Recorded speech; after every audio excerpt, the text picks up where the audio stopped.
We got a good show for you this afternoon. Is Beach Patrol ready to land another Grade 1 win? We'll preview the Arlington Million winners' chances in Saturday's Joe Hirsch Turf Classic. Going for broke won't exactly break the bank in today's feature. Dropping out of a Grade 1, she will be a short-priced favorite for Chad Brown. We'll have that race coming up, and we'll see if Girl Talk can give the heavy favorite a run for her money. The lightly raced filly has reeled off back-to-back wins, but has a tall task ahead. And we'll have the inspiring story of her trainer, Kieran McLaughlin, and how he's persevered in horse racing while battling multiple sclerosis. Great show ahead for you on this Thursday afternoon. Welcome to Belmont Park Live on MSG Plus. It's presented by Claiborne Farm. 100 years of doing the usual unusually well. You have joined us just in time for the start of the late pick four. We're approaching the 7-minute mark to post on a beautiful Thursday afternoon here in Belmont, New York. Sun is shining, blue skies, and great conditions for the action coming up here this afternoon. Greg Wolf alongside New York Racing Association handicapper Andy Serling, former New York Met and LA Dodger Paul LaDuca. Meet the rest of the crew here in a moment. Our feature race coming up. How short a price is Going for Broke going to be? Feels like she's going to be a very, very short price. And we had that big pick six carrier today. They bet over $500,000 in it. A lot of it will be riding on her. Yeah, a lot of it will be riding on her. She's the one to beat, and she's for leading one of the leading trainers in Chad Brown, and she's dropping out of a Grade 1 race. So when you're dropping out of races like that are a lot tougher into a normal type race, and she's cutting back in distance, which means she'll have a lot of finish left. Having said that, a couple interesting runners in that race, including Girl Talk for Kieran McLaughlin. You would definitely have alled that race if you were playing the pick six, right? I would. Never met a race you couldn't all. Hey, that's how you make money in this game. Sometimes. We're going to set the stage for this first leg of the pick four here in a moment. The main track is fast. Turf course is firm. Sunny and 75 degrees. Little bit of wind out of the northwest, 15 to 20 miles per hour. But we have our hockey pucks on the desks, so we're going to be fine. Race 6 to kick off the sequence. Maiden special weight for New York Threads here at 6 on the turf. Race 7 will stretch out to 1 mile and 1/16. That feature race 1 mile on the main track with Going for Broke will be that short price favorite for Chad Brown in the nightcap 6 furlongs 30 maiden claiming events. And race 9 to finish things off. You can play along as you watch all these races from wherever you may be on the road, at home, or wherever you are. Bet 100, you'll get 100 in your account if you use that promo code LIVE by playing with Naira Bets. You can play with Naira Bets all across the country. Go to nairabets.com, get signed up, started, play along, and take advantage of that $100 bonus in your account. Here comes our post parade for this first leg of the sequence. We start off with Andretta, the remaining half of the entry, with Joe Bravo. The favorite in this race off her third place finish when she was placed second for being bumped in the stretch. She's okay, but vulnerable. The rail goes to Something Joyful, trained by Jeremiah Engelhardt. Yeah, one of the 2 first-time starters in here. She's taking money, half that morning line. 4-1 right now. There's Objective Complete. John Velasquez for Marcassi. Second off a layoff. Last time out, coming off a long layoff, failed at even money.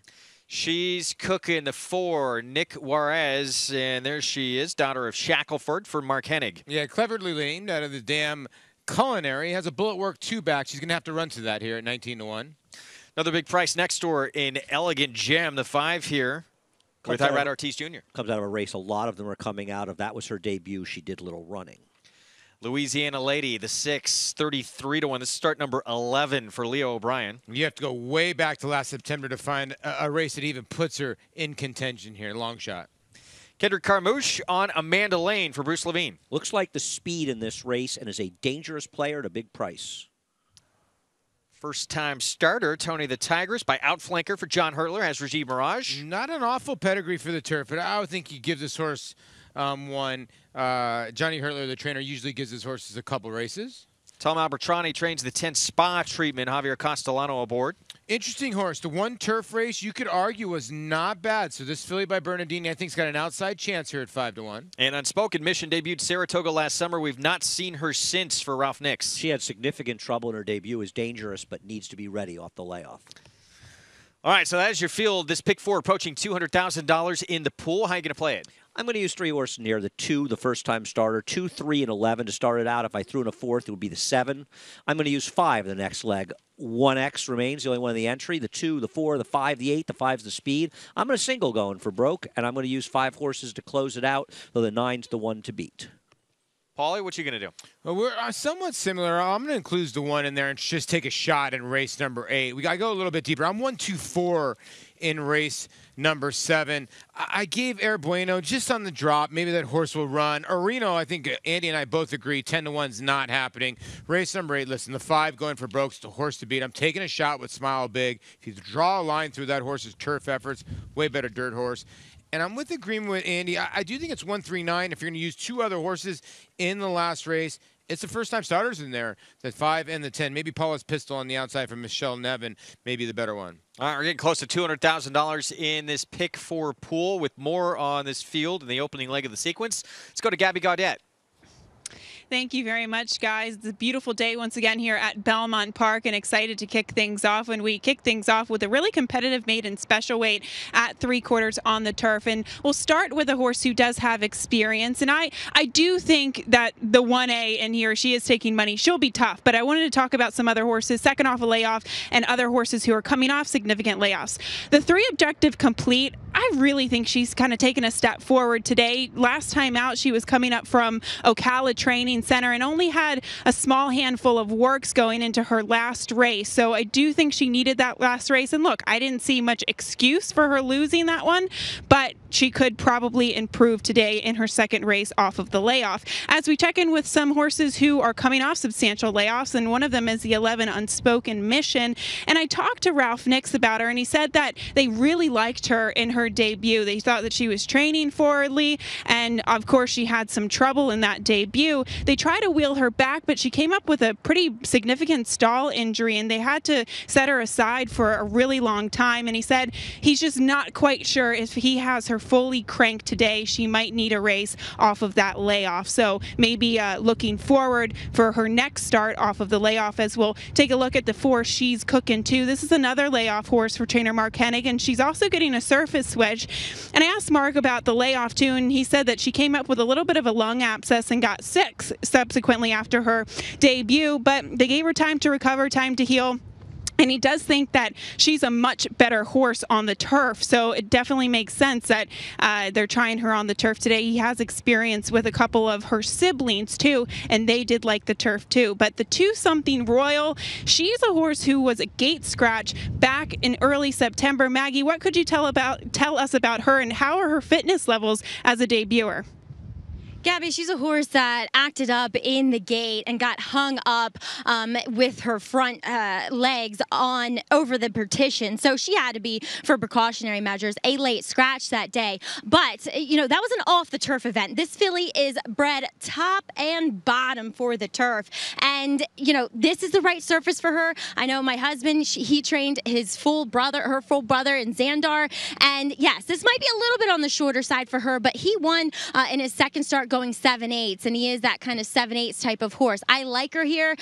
We'll see if she behaves herself, as she will have to be the one that sits in the gate the longest. Moving on to that layoff horse in number 11, Unspoken Mission. I mean, she was a good-looking 2-year-old. She's even gotten more kind of strength to her looking overall, more muscle mass, and I think she comes back here looking ready. Well, She's Cooking, as Gabby touched on, you know, she's a little nervous off the layoff. She looks fit, but then again, she's a Shackelford. And the other thing about Shackelford's, as we all know that he used to get pretty revved up before his races, from my experience, from what I've seen from his progeny, they actually really like the turf. So I'm very interested to see what She's Cooking does here today, Greg.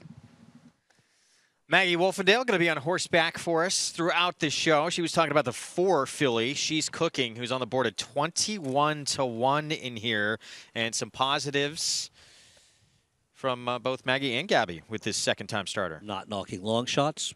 Don't see it, but hey, it's a big price. You know, these horses sometimes will move up on turf. You know what you've seen with the Shacklefords? A little bit like him. They like to go to the front and be left alone, and then they run their races. So, yeah, 22-1. Maybe he's worth a little bit of a flyer. Or she is, excuse me. It's interesting the 1A, who was the real favorite early, has sort of become a lukewarm favorite here. I'm not a big fan. I think she's got a little bit of hang in her.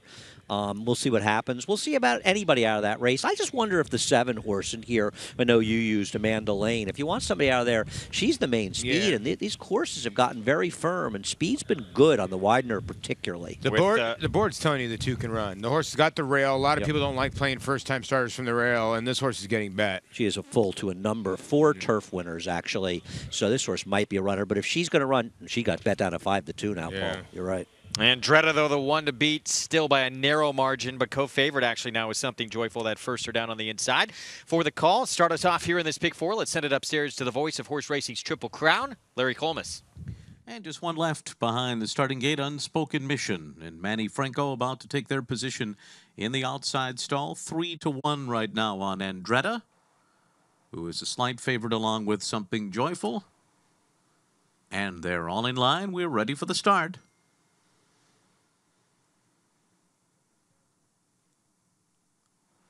They're off. Tangle beginning for Elegant Gem there. Louisiana Lady comes out sharply with Objective Complete. Something Joyful on the inside and Amanda Lane. Then Andretta Spot Treatment to the outside. She's cooking down toward the rail. After that, it's Unspoken Mission. Elegant Gem is out of last. The trailer is Tony the Tigress. And they're heading up the backstretch and moving for the turn. Something Joyful, Objective Complete. A length and a half ahead of Louisiana Lady, and Amanda Lane on the inside runs in fourth. The first quarter's up in 22.17 seconds. Andretta is now fifth and racing 3 lengths off the lead as they round the far turn. And then it's a 3-wide Spot Treatment. Unspoken Mission in between horses. And on the inside comes She's Cookin'. Break of another 3 lengths to Elegant Gem. Tony the Tigress trails the field as they come to the top of the stretch. Something Joyful and Objective Complete. Objective Complete takes the lead on the outside from Something Joyful, who battles on from the rail. Amanda Lane, Andretta next, Louisiana Lady, and on the far outside comes Spot Treatment down to the 16th pole. It is Objective Complete, and John Velasquez trying to shake away. Inside Something Joyful, Spot Treatment is third, Objective Complete. Objective Complete indeed. Won it by a length and a half over Something Joyful. Then it was Spot Treatment and Louisiana Lady in 108.21.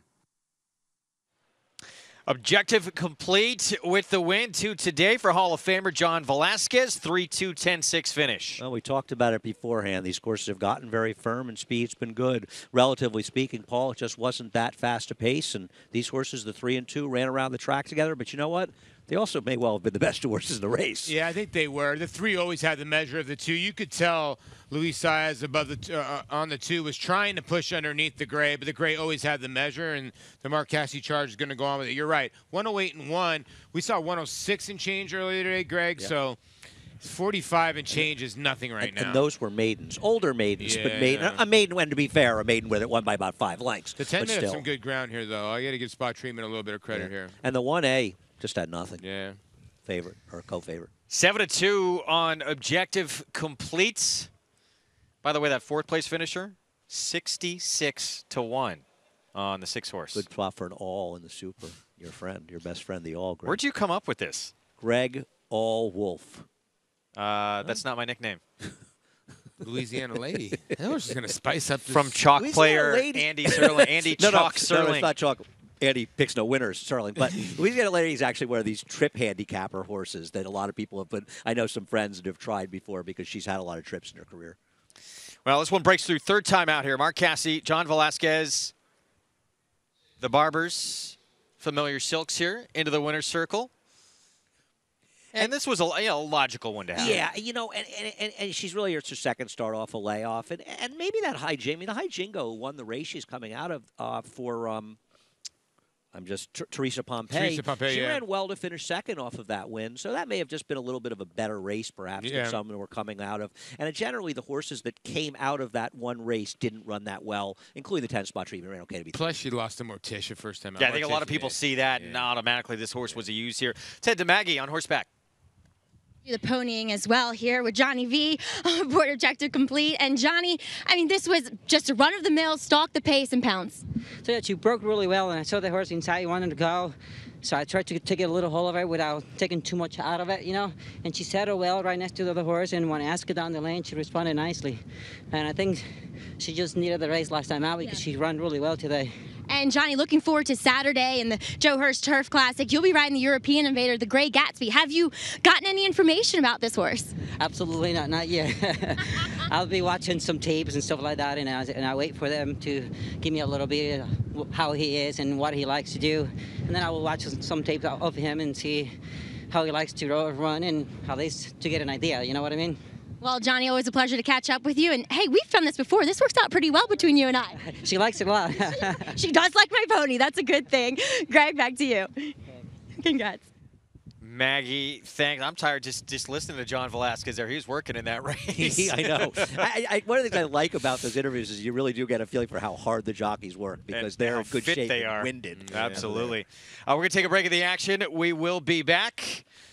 We got to say welcome back to this young man, Jose Ortiz, one of the best in the business, out since last Wednesday after his spill. Back just in time for a huge weekend. We'll hear from him coming up after a break. Multiple Grade 1 winner First Samurai by Giants Causeway got off to a quick start at stud, siring Grade 1 winners in each of his first 3 crops. His talented son Lee captured the Grade 1 Don Handicap in record time and retired to stud with over $2.3 million in earnings. Sovereign Award nominee Stack Beck captured the Grade 3 Bold Venture Stakes and Grade 2 Kennedy Road Stakes, both just to tick off track record times. First Samurai at Claiborne Farm. Make NyraBets your home for online horse racing and betting. Use NyraBets to bet on live horse racing from around the world. Bet from anywhere, anytime using your computer or mobile device. Earn valuable reward points on bets. Play in our exclusive promotions and earn cash rebates. Sign up at NyraBets.com and start earning your sign-up bonus today. NyraBets, racing's best play. Use promo code LIVE to get a $100 new member sign-up bonus on NyraBets.com.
Back on Belmont Park Live on MSG Plus. Good to have you with us. We are underway in the late pick 4 sequence. Objective complete to the winner's circle in race 6. Third time out for Mark Casse. Yeah, congratulations to this great filly by Mission Impossible. At the Rodeo mare, Rodeo's been spotted. Gary Barber and JSM Equine, congratulations to them, and Tracy Egan, the breeder here. $9.50. That's superfecta, not bad. Louisiana Lady completely spicing it up. You mentioned Rodeo. Do you remember that horse's debut here? I think it was Man Award Day back in 1997. Stan Huff horse won by like 20 lengths. Do you remember that first her? No. I think the horse had been scratched in the gate at Saratoga and then came back and was this incredible horse. Bombed in Champagne his second start. 20 length winner for Yeah, it was something crazy. Won by like 15 lengths or something. Did you play the horse that day? I think he was like 3 to 5. I think word was out. Time for what's trending. And still big news in all of horse racing. Consensus, big part of major NTRA lobbying win. And it is a huge win for all the horse players, really everybody winning in the new tax regulations that have been instituted. And New York Racing Association, good news for horse players here, enacting those tax regulations today, Thursday, September the 20th, so they kicked in this afternoon. No, and it's a great thing. It's obviously it's important for the racetracks, but it's important for the horse players as well because you're now not charged based on winning one bet. It's an aggregate of how much money you actually put into the bet, and it benefits everybody. It keeps more money into circulation, but as a horse player, why should they be withholding your money? And frankly, you and I, if we hit a pick 6 together or something, we probably put $1,000 in. If it pays $20,000, you're getting 20 to 1, not the 300 to 1 the old rules suggest. It's fair for everybody. And you're saving paper. Let's be honest. You don't have to hit the repeat button anymore. You can just press what you want to. And I am a proponent of hitting repeat. Just keep repeating, yeah, as you can tell. And you don't need to anymore. We're saving trees. Old habits die hard. You know you're still going to hit that repeat button, Paul. You know it. Now, good news for absolutely everybody in the business. This is great news as well Jose Ortiz, of course, he's been out since last Wednesday when he had a spill later in the card. One of the leading riders in the entire country returning to action this afternoon. Gabby Gaudet had a chance to catch up with him earlier on in today's card. Here with jockey Jose Ortiz. And Jose, unfortunately, last Wednesday you did go down, and today's your first day coming back to riding. Your few races in, how are you feeling today? I feel pretty good. When I rode and I ride out there, I don't feel any pain on my knee. We got a bicycle down there. I'm gonna hit it. I'm gonna go to the bicycle now, and then I'm gonna put some ice on it until the 8th race. Well, you obviously have a big weekend this weekend. 2 headliners, of course, a late and Oscar performance. Yeah, Oscar, he's gonna face the older ones, which is tough. I know it's tough. Mile and a half, we would have question mark all the time. You know, for him, everybody make all the time. The first time he went mile and quarter was a question mark. He won, and he came back and won the Secretariat. And today I think Saturday will be most a question mark, beating the older boys. And late, she's just great. I love her, and she's in a tremendous form. She run great 2 races in Saratoga back to back. So hopefully she can come here and do the same. Your eyes absolutely light up when you talk about a late, that's for sure. Well, really happy to see you back in the saddle, Jose, and best of luck this weekend. Thank you. All right, Greg, he has those 2. He's got De Koffel and the Vosburg, and 8 total coming up on Saturday.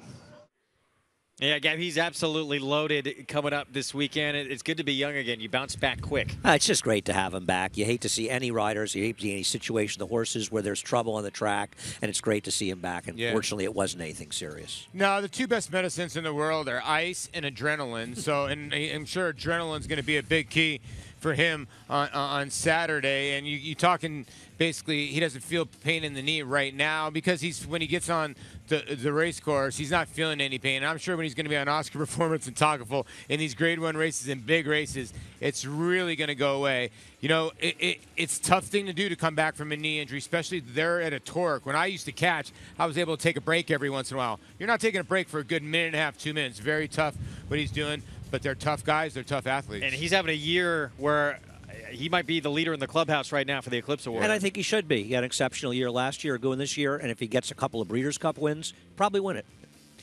We're going to take a break in the action. We will be back more ahead. We're going to continue to look ahead to the weekend and the Joe Hirsch Turf Classic. Chad Brown with Money Multiplier, Beach Patrol, and Fanciful Angel. A trio of runners in that race.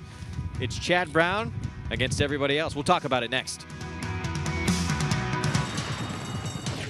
Change the way you watch racing forever with the new Naira Now app. Live racing in English or Spanish from a variety of camera angles, race replays, talking horses, race analysis, and a multitude of on-demand content, all in high definition. Naira Now is available on many platforms, including iOS, Android, Roku, Apple TV, Amazon Fire, and more coming soon. Download Naira Now today, free in the App Store, and start watching the best racing like never before.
Back on Belmont Park Live, of course, the damage done, not only in the U.S., but in Puerto Rico has been so devastating. Hurricane Maria hitting that area so hard. Millions of Puerto Ricans without power, water, enough fuel.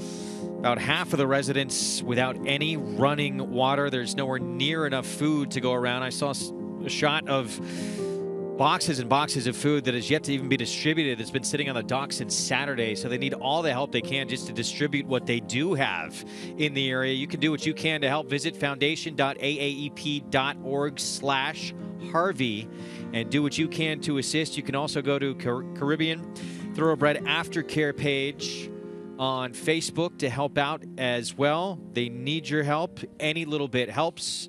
Do what you can to help these communities rebuild. And it's going to be a long, long time till Puerto Rico gets back to being whole. Yeah, listen, the priorities in this country are completely wrong. We should be focusing on all the people that are damaged, what's been going on in all these catastrophes, rather what's been going on in sports. Yeah, and of course, equines, thoroughbreds need your help as well, and you can help through those organizations to help those horses in need. Race 7 coming up next. It's 14 minutes away. It's over the inner turf, a $25,000 claiming race here at a mile and a 16th. Right now, 9-5 on Reno. David Jacobson off the claim with Javier Castellano from the inside post. He's the ultimate wise guy horse. I picked him second. I know Gabby likes the horse. I know Paul's interested. He was claimed by David Jacobson. The trainer Jimmy Bond had this horse his whole career. Can he be resurrected is the question, Paul, because his recent form is not great. It hasn't been great. He's really lost some of his pace. He's really turned into a horse that just falls out of the gate. He has not broken at all his last 4 starts. He's just falling out of the gate and just sort of lagging and making one run. If he can get back to where he was last September, about a year ago, where he showed tactical speed, he's definitely the one to beat in here. Maybe it's, I guess, looking at the rest of the runners, why he's the favorite. Yeah, I think he's overbet right now. It's just sort of a wise guy play, but I think he's very dangerous. What about the 1X Indebted, Paul? Did meet some tougher horses last time, but will he get enough pace to make his run? I think he can. You know, tactically he's okay. Now with all the scratches, you know, you only got, what, 7 horses that are going to be lined up here now. And, well, actually, excuse me, field of 8. He doesn't get drawn too far to the outside.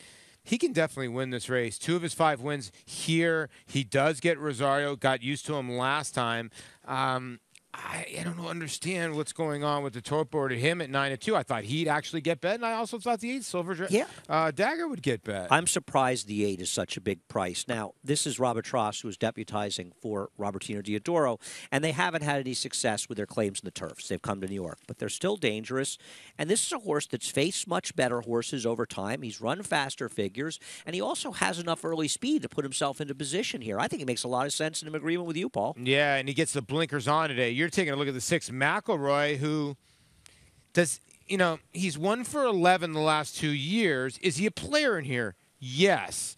You know, Biting Star beat him last time out. Was good yesterday again. And the worry is, does he want to go the mile in a 16th?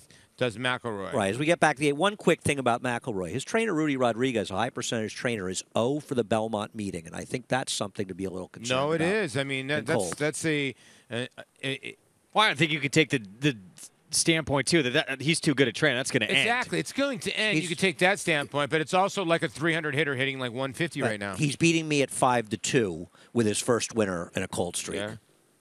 Meanwhile, look there at Silver Dagger. Blinkers going on this afternoon. And that barn, Robert Tross, as you mentioned, winner in the opening race on the card today. 6-1 still on Silver Dagger. Going to check in now with Gabby Gaudet and the Paddock Report, brought to you by Shadwell Farm, building speed for the future. Thanks very much, Greg. And sadly, we do see the 2 Reno opening up at a short price. I thought we'd get a better price on this particular runner, but there are definitely a couple of things to like about him. Now, the pace scenario could be a bit murky and go against this horse because he's going to be closing from off the pace. But looking at him physically, this is just a big horse. And looking at kind of the patterns in his past performances, he's a horse that tends to do a bit better in his second start off of the layoff, almost racing into fitness. And I kind of see that might be the case here today. And given the dynamics of his last race where we saw Voodoo Song wire the field, it was working against him. Navisian Sky, the second place finisher, he was the only one making a move, and he is a very good horse. So not only is this horse getting a class relief, but I do think he could improve second start off of the layoff, as we'll go to the outside to the 1A Indebted. And initially I thought that the 1X, excuse me, Indebted.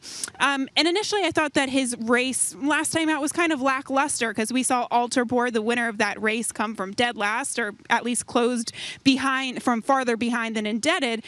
But I question whether or not he wants to actually go that far. So now on the cut back to 1 1/16 from 1 1/4 last time out, I think that could move him forward as well. Guys, who I prefer in here is the 8 Silver Dagger in terms of just how he looks physically first off the claim for trainer Rob Atross. We'll see whether they send him or stalk. I think he's capable of both, but the presence of the blinkers on today and the presence of Kendrick Carmouche aboard, I'd imagine they're going to get a little bit aggressive today, guys.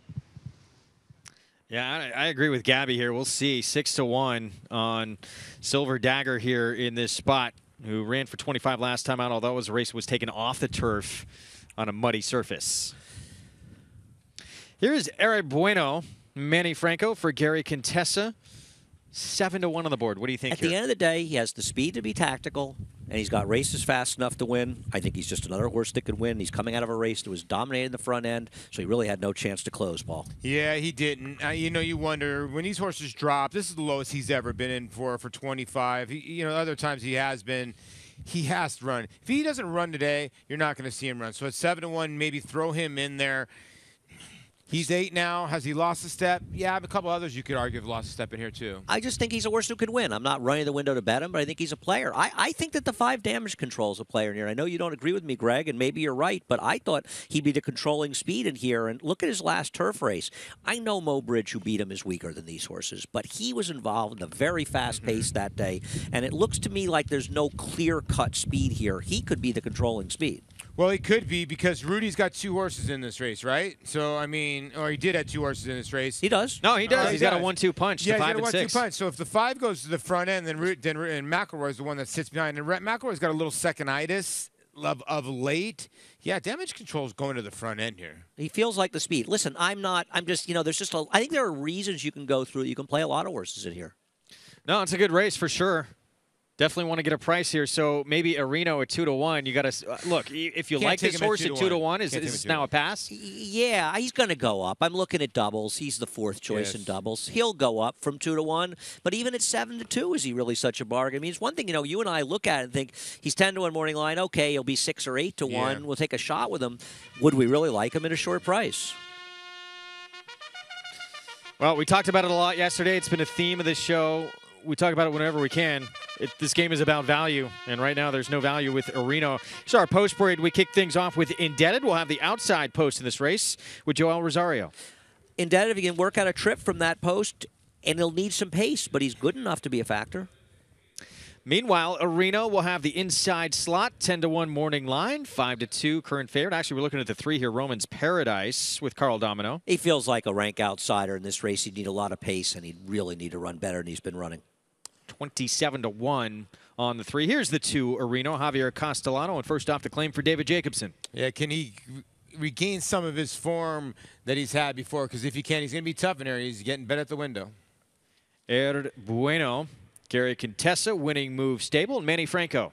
You know, the 8-year-old gelding now dropping down to a career low. Could it wake him up at 5-1? 2 Rudy Rodriguez runners. Damage Control, the speedster first with Luis Saez for Michael Dubb. His only chance is to try to wire the field. There's the 6 McElroy, the other Rudy Rodriguez runner, Iran Ortiz Jr. And where the 5 Damage Control goes to the front, his stablemate's going to be the one coming from behind. Husband's Folly is the 7 for Gregory DePrima. Would need the race to fall apart on the front end. Needs to regain his good form from the spring. And blinkers go on. Silver Dagger, Kendrick Carmouche in the irons. I'm going to try the Belmont turf for the first time for Gap View Stables, but very cold on the board here at 6-1. Approaching the 4-minute mark to post here in race 7. Aggressive rider aboard. Blinkers go on. We'll see if Silver Dagger can do some damage here in the second leg of the late pick 4. We'll be back. Shadwell Farm, home to world-class stallions, presents 2 young stars. Mo Heyman, undefeated 2-year-old, multiple graded stakes winner at 2 and 3. A dazzling son of Tappet, winner of his first 5 career starts, 4 in graded stakes. Grade 1 winner, Tamarcuz, winner of the Breeders' Cup Dirt Mile. This son of Speightstown was a top international miler that earned over $1.8 million. Shadwell Farm, building speed for the future.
Back here on Belmont Park Live on MSG Plus. After the Belmont card concludes, you can earn more playing Churchill Downs. Night racing on NyraBets.com. The last day of the year tonight, racing at the home of the Kentucky Derby. Nyra Bets offering 10 times points on all your wagers at Churchill Downs tonight. First post, 5 p.m. Eastern. Go to NyraBets.com for all the details to start earning more points on Churchill Downs. 7th race, just 2 minutes to post. And with more on the favorite, let's go to Maggie. And yeah, Greg, the horse going first off the claim for trainer David Jacobson is a Reno. Now, I think, almost with these open 25s versus those New York bred 40s, a lot of times they're almost on the same level. So I wouldn't even necessarily look at this as a total drop in class. And looking at this guy now, he's an older horse, and a lot of times they take some racing to get fit. To me, he finally does truly look fit. And I've seen David Jacobson resurrect these older horses, wake them up, and they breathe new life. So we'll see. I would not take him at a short price, though. Number 4 is Arabueno, a horse that has had limited starts here. Now is the 8-year-old. He looks great. He does get some class relief, though. But, whenever Gary Contessa is one of those trainers, whenever I think his horses look great, which I think he does, they never seem to run that way. So we'll see. But looking at number 8, I'm in complete agreement that Silver Dagger with Gabby, that he looks the best in this field. He looks physically tremendous. But his best races have come when he's on the front end. I do not think he's getting the lead and wrestling it away from Damage Control. He is the speed and Damage Control. Silver Dagger, though, as the blinkers do go on, and Gabby, I know you have some information on this too. It's just a short cup. It's not like they're trying to elicit more speed from him. And Kendrick, while he warmed up away from the pony, it was a very slow kind of warm up. It wasn't like, hey, wake up, let's go. It was just a nice slow canter and then some trot. So, Gabby, what do you think about his blinkers? No, I totally agree, Maggie. And I was actually talking to Rob Atross about the addition of the blinkers. And in terms of running style today and strategy, he said he's going to leave it up to Kendrick. So that's his responsibility, whether he goes or he stalks today. But he just said, you know, in the claiming game, you have to change one of few things, either the distance, the surface, or the equipment. And that's what they did because his wins are infrequent. So it's just to inspire a little bit of confidence, not so much speed, is what Rob Atross said, guys. All right, thanks, you two. And finally, a little money starting to come in on the 8 Silver Dagger, down to 5-1. Surprised because too many people around here like him when they see that board. But both the 2 and 8 will be rising very shortly. You know, he's supposed to get bet. This is a very, very tricky race. You can make cases for pretty much all but the 2 long shots. The thing that worries me about the 8, and I think the why he's not getting bet, Greg, it says 0 for 6, you know, this year. He's 0 for his last 12. So the wins were a long time ago in 2016, earlier in the year. So he hasn't won in almost a year and a half. Well, granted, most of those, with the exception of last time out against a lot tougher company. Yeah. So we'll see.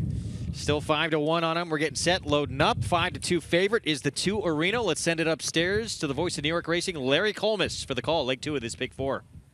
Last one to go into line here is Indented, taking the outside stall. And they're all in line. They're off. And it's Air Bueno out well, going out to the early lead. And now moving up alongside is Damage Control. Into their outside is Silver Dagger as the field makes their way to the backstretch. And now it is Silver Dagger to the front, opening up to lead by 2. Damage Control follows in second by 2.5 lengths onto the backstretch. And they're being followed by Indebted to the outside of Air Bueno, running in 4th. Roman's Paradise is 5th on the outside of Areno, who's 7 lengths off the lead. And then comes McElroy and Husband's Folly on the outside. Up the backstretch they go, 23.73 the quarter for Silver Dagger, who leads them by 2. Damage Control follows in second by 2.5 lengths up the backstretch. Then it's Indebted on the outside. Air Bueno down toward the inside. Roman's Paradise is next, and then Areno. McElroy and A Husband's Folly at the back of the pack. 47.3 the half. Silver Dagger takes them along into the far turn in the clear by 2.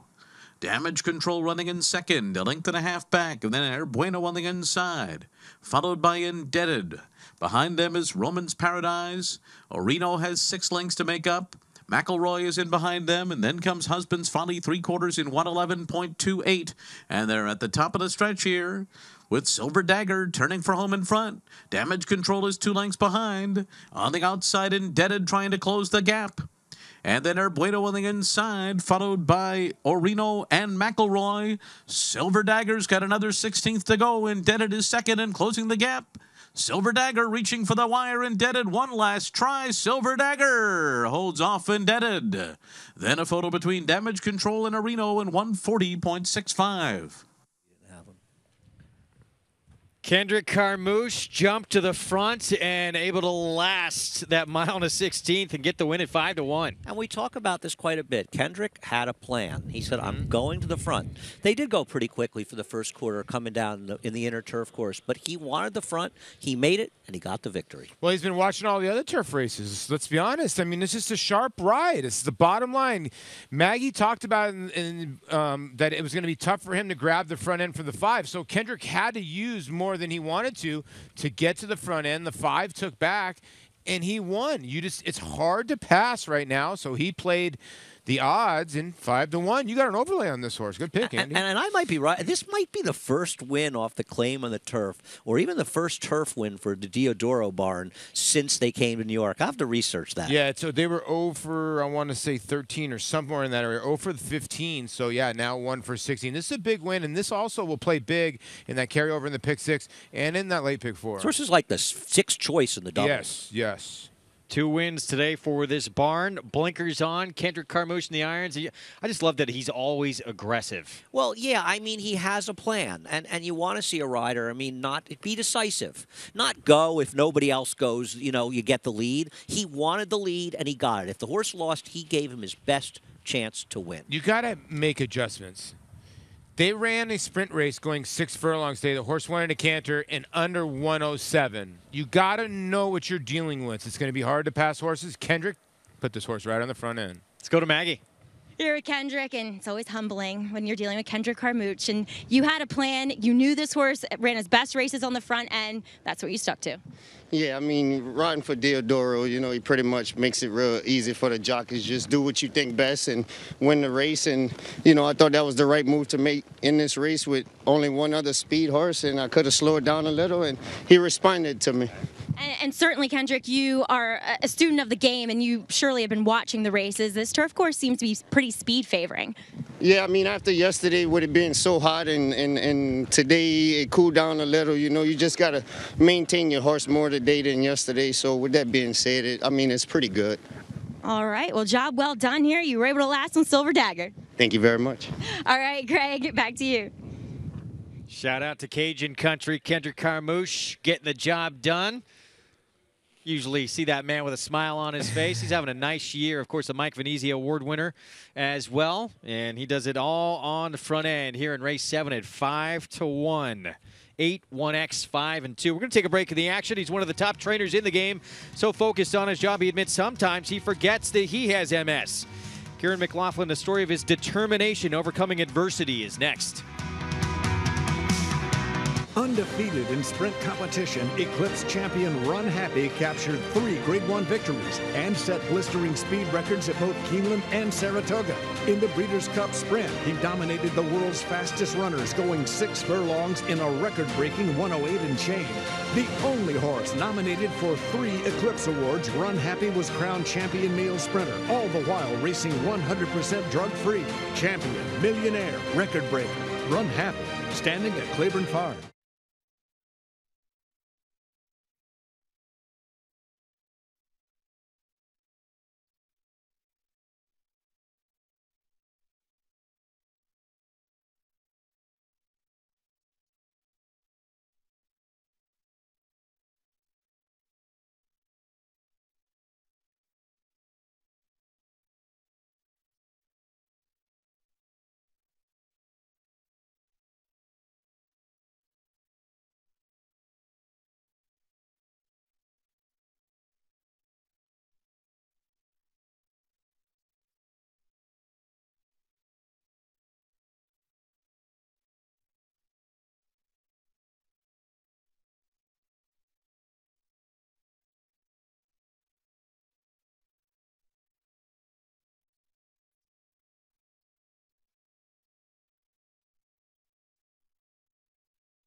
Back on Belmont Park Live here on MSG Plus. Silver Dagger, Kendrick Carmouche, Rob Atross, and Gap View Stables combined for the win. Yeah, congratulations. This son a badge of silver as the UNI Mayor synchronist. And like we were talking earlier, Gap View Stables. And how about a double for Rob Atross on the day? Badge of silver was on the Triple Crown Trail way back when. Oh, yeah. Ended up with Bobby Frankel, right? Yeah. Started out with Ronnie Warner. Yeah, wow. Yeah, that's right. Good call. Send it downstairs to Gabby. Thanks, Greg. And good day for the barn so far today. But first off, the claim with Silver Dagger straight into the winner's circle. But we were talking before the race, Rob, and you kind of said you're going to leave the decision-making up to Kendrick. What were you thinking when he was sending this horse out of the gate? Well, I was thinking maybe I should have just had you give him the instructions before the race because you called it. You thought he'd go to the front and with the blinkers and Kendrick, and he likes to send him out of the gate, and he's a good speed rider, good gate rider. So he made the right decision, but I did leave it up to him, and he did hustle him a little bit out of the gate, but after that he kind of sat on, rated him perfectly, and then he had enough to get home. So it was a perfect ride. We could find a preferred running style for him moving forward. But Rob, just talk a little bit about the claiming game. It can be difficult, but for Silver Dagger in specifically, what did you see in him that you guys could probably exploit off the claim, specifically the equipment change? Yeah, that's a tough question, actually. The equipment change was it was kind of just to kind of spark him up. I talked to a few friends about this type of horse. Hadn't won in a while. Kind of been running at higher levels. It kind of dropped down. Always seemed, like you said before the race, was always there, but never quite would finish up and win the race. So, I mean, blinkers can do a lot of different things for horses. They can give them a little more confidence. They can give them speed. Maybe they can help them put them in a better position to finish stronger. So, that's kind of what it was. It wasn't really anything specific, Well, sometimes that's the name of the claiming game. Congratulations so far on a good day, Rob. Thank you, Gabby. All right, back to you, Greg. Gabby, thanks. So a couple for that barn this afternoon, rolling right along, getting the win there 5-1, and happy phone calls to make there. You have to be impressed with the fact that Diodoro Barn comes here, and they've obviously had a lot of success all over the country. But we've seen a lot of sharp outfits come to New York and leave here with their tail between their legs. Disappear. Oh, their first starter when they came here at Belmont in the spring, and they've never looked back. No, listen, I've seen it in California. I watched it in California. Guys come in there and disappear. He didn't disappear there. Started up in Canada, came down to Arizona. He obviously went up to Minnesota. Then he started bringing horses to California. Everybody's like, all right, started winning races. Started bringing horses here. All right, started winning races. He just wins races. And even Oaklawn, he started bringing and winning races there, too. Feature races coming up next, going for broke, 3-5. Short price number on the board. Kieran McLaughlin going to try and beat that runner with Girl Talk in the race. Of course, Kieran has been an inspiration, one of the outstanding trainers in the game, even more so, though, for persevering through what he battles with every day, being diagnosed with MS back in 1998. While the news initially turned his life upside down, he was determined to succeed.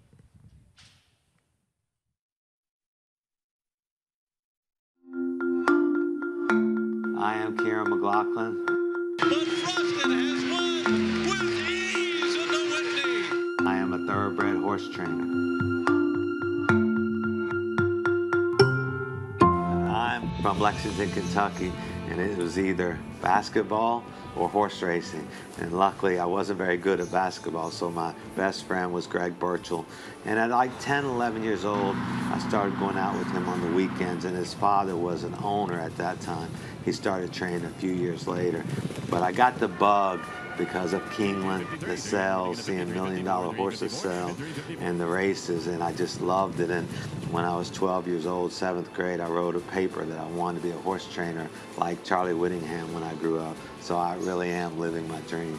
And Wayne Lucas was a great coach, teacher, mentor, and I do everything pretty much based on learning from him. I was only 23 years old, 24 years old when I went to work for him, and basically the feed program, the white bridles, his thought process. I don't get up quite as early as he does every morning. I give him all the credit in the world because he was a great teacher. So it was our best year probably ever to win over $10 million in purses and all those grade ones, and cavorting was probably the best filly I've ever trained. What a finish! It's cavorting! And then Frosted, one of the best horses I've ever trained. Oh my goodness, look at Frosted today! He's the fastest horse that the Met Mile and -2 1/4 is the fastest Ragusan number that I've ever had a horse run.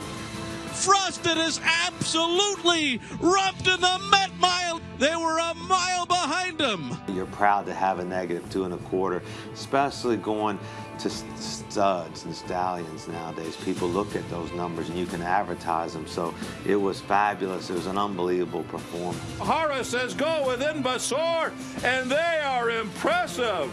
They are awesome. Invasor! He started with Pimlico Special, never lost again. I never had so much confidence in a horse. Just get him in the starting gate and he'll get to the finish line first.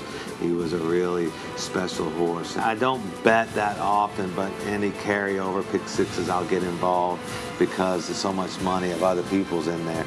And then I bet small. My kids like to bet, so I'm always handicapping, and we are betting a little bit when there's value. So I've hit a couple of pick sixes, not this year. I haven't played very many, but in the past, I've hit a small percentage of some pretty big ones. The biggest being 800,000, but I only had 5%. My wife is of 33 years, is John Hennig's daughter, Letty, and her brother's Mark Hennig. So she knows the business very well, and she loves our business. Luckily for me, she understands it. And then my daughter Erin is 26, and she works at the Breeders' Cup in Lexington, Kentucky, and she loves what she does. And my son now is working for Merrill Lynch in Manhattan, and he only liked to bet on him. He wasn't too much into getting up too early and coming out, but he likes reading sheets and handicapping too, and hopefully he'll be an owner one day. Multiple sclerosis, I was diagnosed in October 1998, so we're almost 19 years of having it.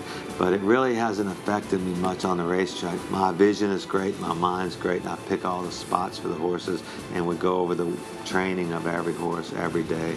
And so really it hasn't affected me much, except I don't walk well, and I don't saddle the horses, and I don't golf anymore. So poker, luckily I don't have to be very active. MS, I have, but it doesn't have me.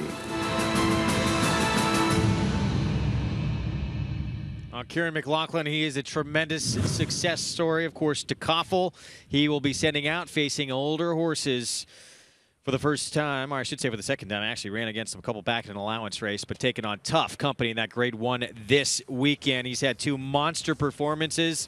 He's got to deal with a real good group in that race coming up in that Grade 1, including L. Deal and Mr. Crow for Todd Pletcher. We're going to take a break in the action. We'll be back. Kieran, of course, with Girl Talk as well. Currently 8-1 on the board. We'll talk more about this field and can she score the upset? Coming up next.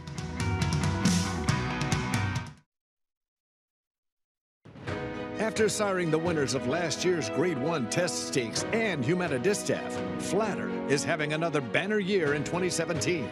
Recent stars include graded stakes winners Flatline and Favorable Outcome, plus multiple graded stakes winner West Coast, who defeated this year's Kentucky Derby, Preakness, Belmont, and Haskell winners in the Grade 1 Travers. Flatter, the successful son of AP Envy, standing at Claiborne Farm.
Back on Belmont Park Live on MSG Plus. Good to have you with us on this Thursday afternoon. Greg Wolf, Andy Serling, Paula Duca, Maggie Wolfadale, and Gabby Gaudette. Show is presented by Claiborne Farm.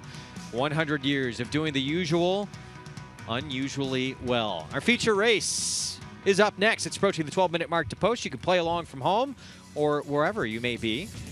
Bet $100, you'll get $100 in your Naira Bets account using the promo code LIVE. You can play with Naira Bets all across the country. Go to NairaBets.com to get signed up and started.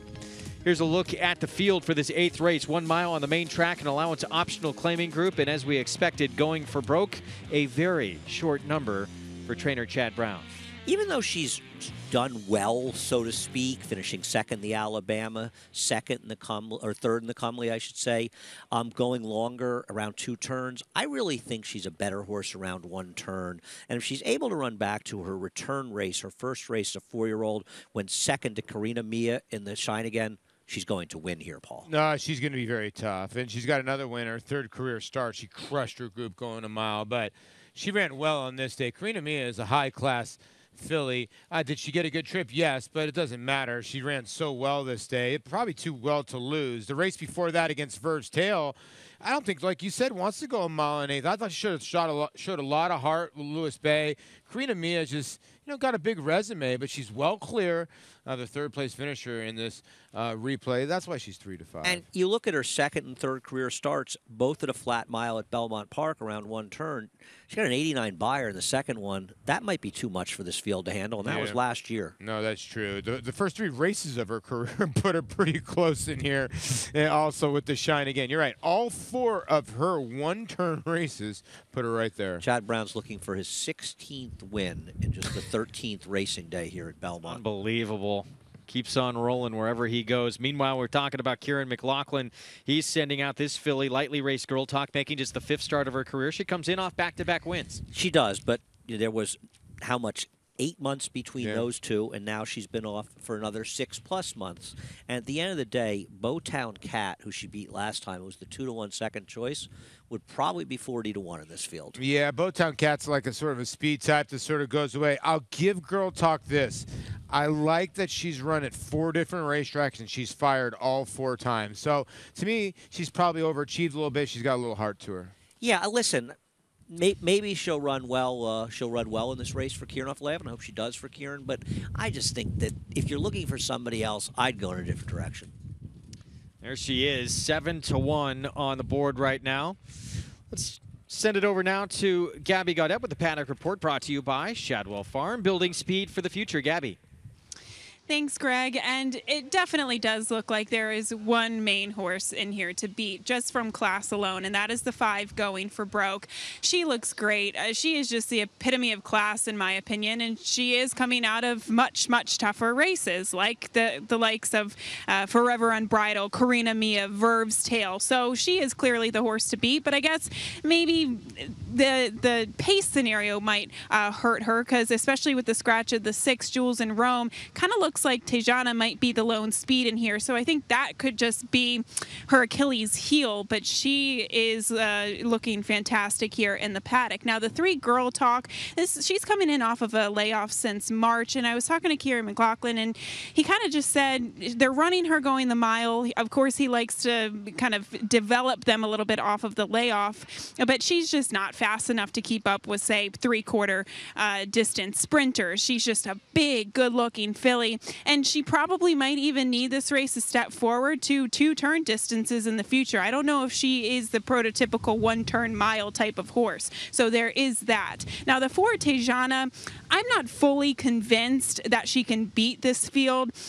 She is a filly that's kind of on the warmer side in the paddock today, but she could be the main speed in here, and I do kind of like her getting a touch more distance to the mile versus 7/8, because she doesn't really look like a 7/8 sprinter. I think she can effectively use her speed a bit more with more distance, and I think that that is her best shot to try to beat this field here today, guys. But the 5 going for broke looks like a very difficult foe to overcome.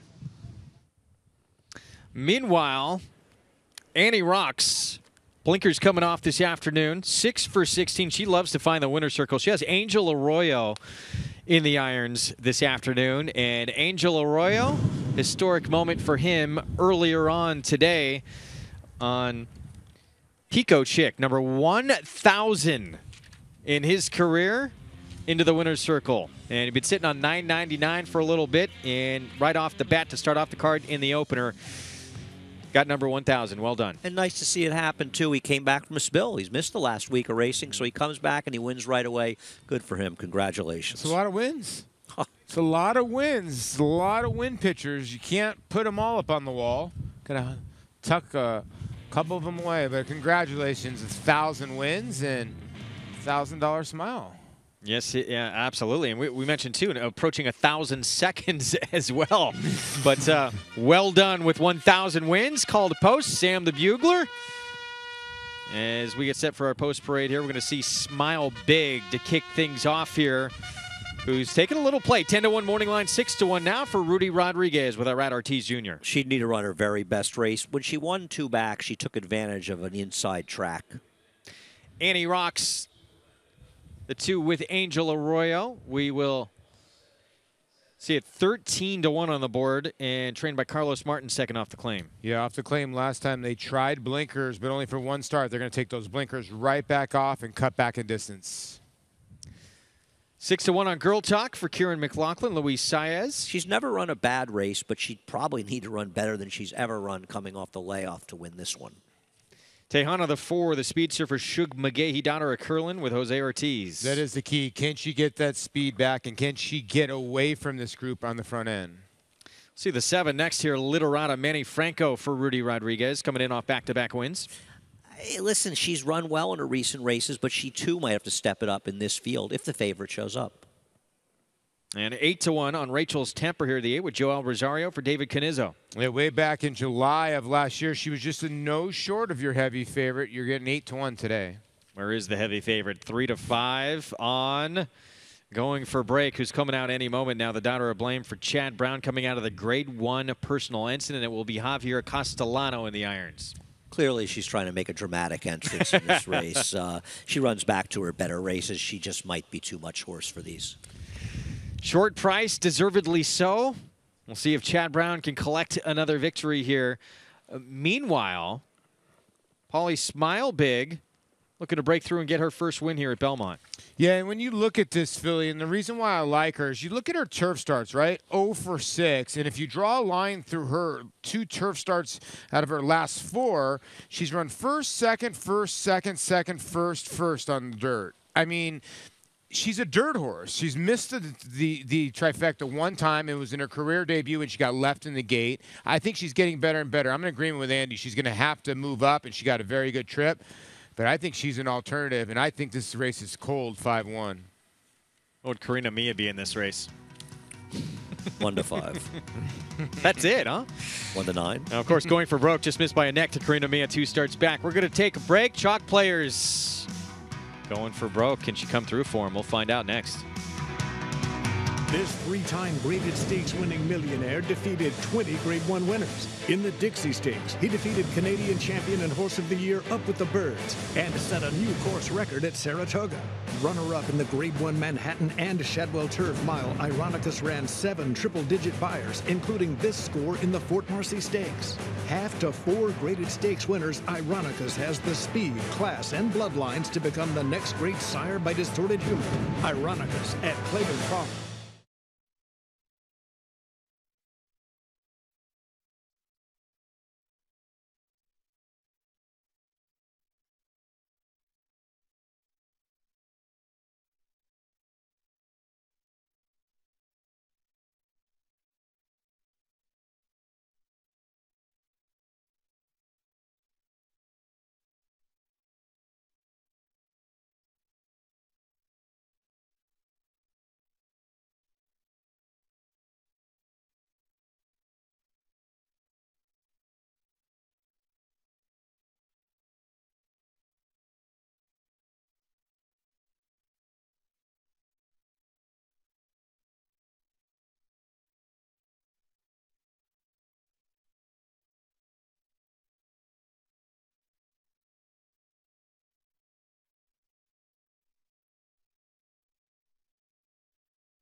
You're watching Belmont Park Live on MSG Plus. Getting set for our feature race coming up. Going for broke, a 1-2 heavy favorite. Dropping out of the Grade 1 personal ensign. Right before that, she just missed in the shine again against Karina Mia.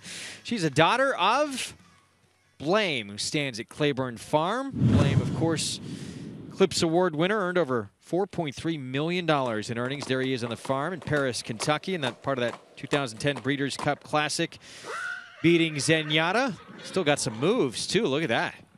And the sire of Classic winner of the French Oaks Senga, Japanese star Resonator. That Breeders' Cup Classic win, by the way, came on the 100th anniversary of Claiborne Farm of breeding, racing, and raising horses, and the homebred getting it done for him had to be quite a moment for that farm. Now standing at Claiborne Farm with more on this field, let's check in with Gabby. Thanks, Greg. And I think we're all well aware that it is going for broke's race to lose in here. But for exacta purposes or a little bit of a long shot, I kind of like the 7 Literata. This is a horse who, in her last 2 starts, I think is just kind of woken up. Now, the connections, they shipped her out of town to Finger Lake so that she could get 2 turns because she's a better 2-turn horse. But after that, she got the victory against Stakes Company going 1 1/8. And with the lack of pace in here, I think she could probably be tactically positioned closer to the pace today. So I kind of like the 7 Literata at a price here. But for more on this field, we'll check in with Maggie. And quickly, as they're loading in here, taking a look at number 4, Tejana, she's likely the speed. Now, Gabby, you said about her getting hot in the paddock. She's always like that. And if you go back to her first 3 races, she was best and most confident when she's on the lead. And I think that extra furlong of this 1-turn mile assists her in doing that, should give her some courage. She seems like one of those ones, if she's not on the lead, she throws in the towel. One that I want third off the layoff here is number 8, Rachel's Temper. This is by far the best I've seen her look here in 2017 beneath Joelle Rosario. She likes it here at Belmont as well. And I know she hasn't won at a 1-turn mile, but I like it given the circumstances. Greg? All right, Maggie, thank you. They're loading up, and it is 1-2 on Going for Broke, and she returned to the winner's circle and pick up her 3rd win in 4 tries here at Belmont. I'm with Maggie, though, that my upset would be Rachel's Temper. I played a 5/8 exacta. I don't have any backups with her, but a little 5/8 box and a press of 5/8. You got to love. Everybody likes Going for Broke. We all know that she's the one to beat, but we all got a different long shot. Yeah, how do you create value underneath? Create that value underneath, right? No, that's the play, it would appear, in this 8th race. Let's send it upstairs to the voice of New York racing for the call, Larry Colmus. Take it away. And the last one moving into the starting gate here is Rachel's Temper. And they're all in line. We are ready for the start.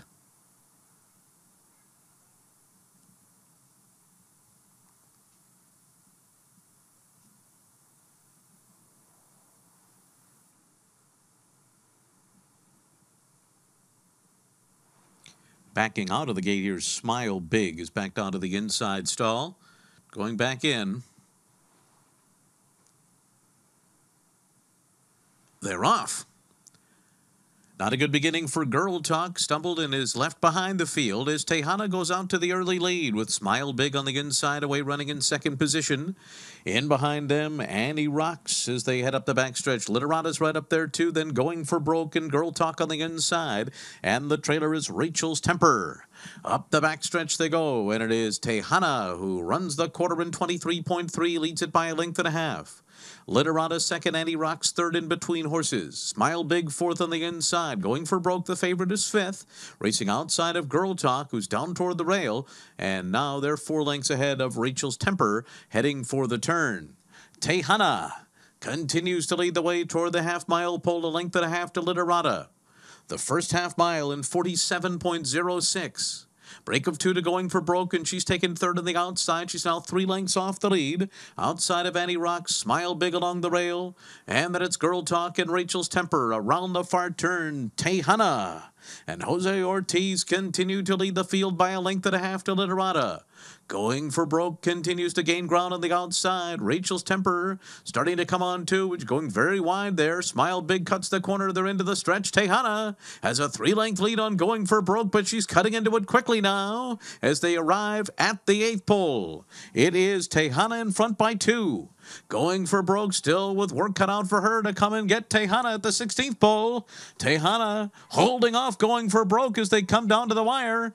Tejana's going to do it here. Tejana, 3/4 of a length over Going for broke.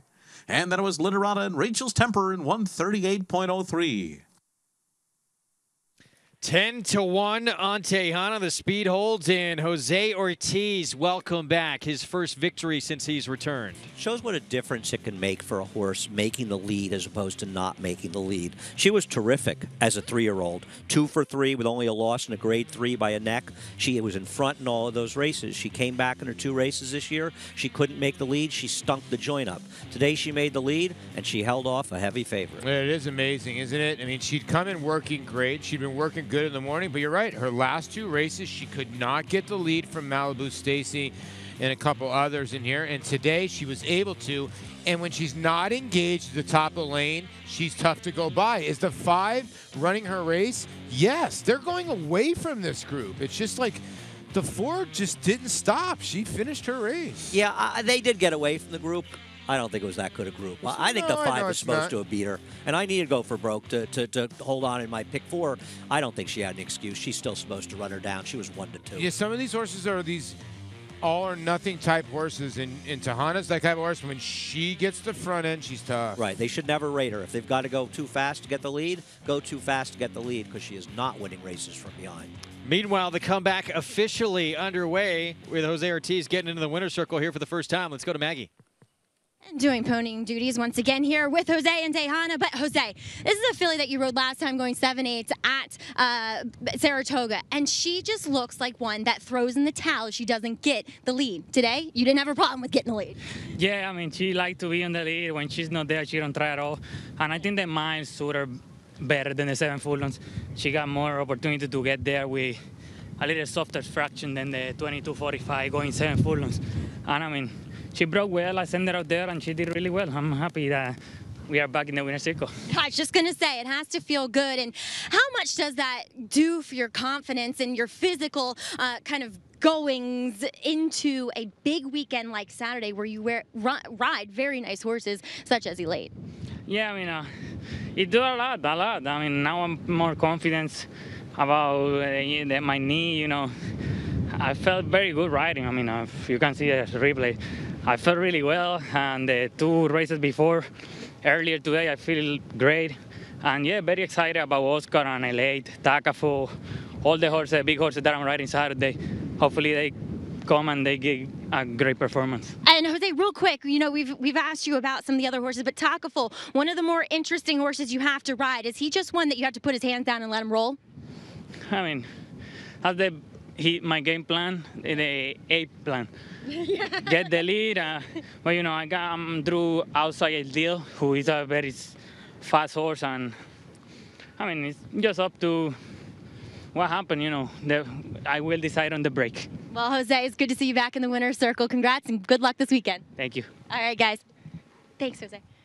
We talked about it earlier in the show. He is loaded with great mounts coming up this weekend. And look, he's only gone about a week, but good to get that first win under your belt, returning with that big weekend looming. Elate, of course. Jose Ortiz will be aboard in the Beldame off that win in the Alabama, tackling Elders. We'll talk about that race coming up.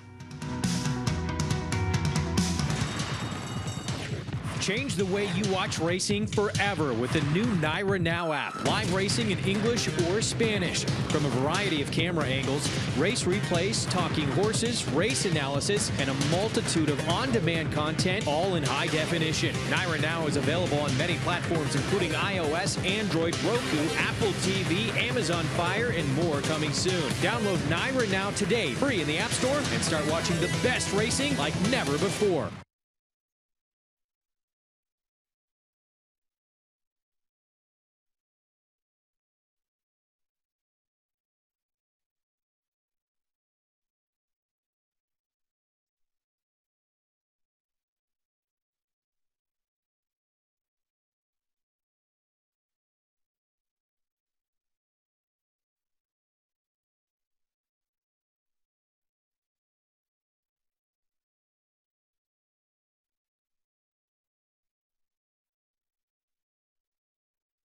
Undefeated in sprint.